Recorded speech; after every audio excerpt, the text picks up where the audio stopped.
Every time I do a series of videos, I always try to highlight a couple Rolexes that are vintage.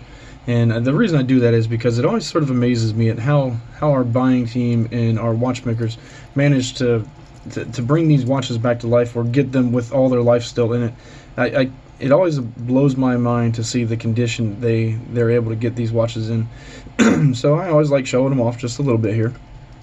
And so what I have is the same reference number, just two different dials. One's champagne, one is black. Both have diamond markers.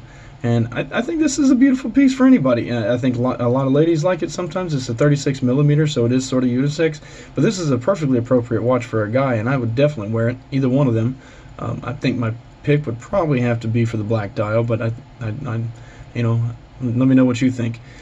These are, you know, it's a great go-to Datejust watch. The Jubilee band is always a popular win, so they got my vote.